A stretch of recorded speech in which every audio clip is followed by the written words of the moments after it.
All right, so let's talk about how to take a pulse. And so there are different points throughout the body where you can actually feel someone's pulse or a pulsation. And so every time the heart beats, contracts, blood circulates, and at different points throughout the body, you're going to be able to feel a pulse. The normal pulse or heart rate for an adult is 60 up to 100 beats per minute.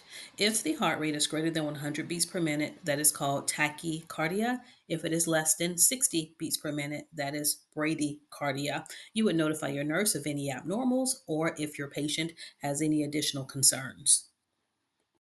And for CNAs, the pulse that we feel will be the radial pulse. So everyone say it with me, radial. If you come up to your patient and your patient's talking to you and they're responding, do not go for their carotid pulse. Carotid pulses are for emergencies only. And so to locate the radial pulse, Mrs. Loretta, is it okay if I hold your hand? Yes, ma'am. And I'm going to take this call bell out the way because we won't be using it right now. The radial pulse is located in the wrist area at the base of the thumb. And whenever you're taking a pulse, I want you to remember that you shouldn't be wearing gloves unless your patient's on isolation. So for your CNA examination, of course, you wash your hands, you do your introduction, but no gloves because gloves decrease the sensation and you'll be less likely to get an accurate reading.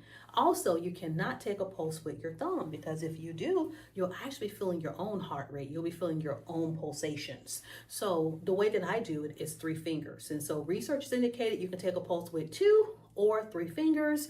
Both Loretta and I have worked on cardiovascular units with patients who may have irregular heartbeats, etc. So for me, I've always used 3 fingers, but you use what's best for you. 2 or 3 fingers are allowed.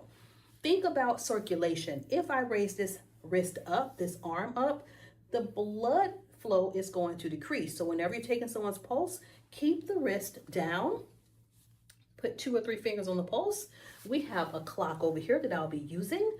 At your test sites, if allowed, you can wear a watch, but usually you and your nurse will be on one side, you'll be on the other side, and so your nurse evaluator will be counting the pulse at the same time you would. And so you and your nurse, can I please get you to stay on the other side, please?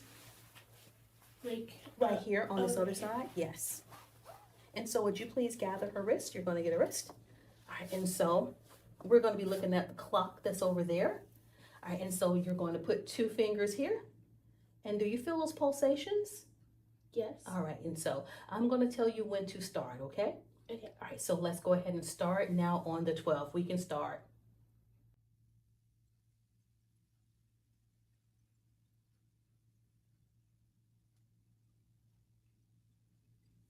All right, great job.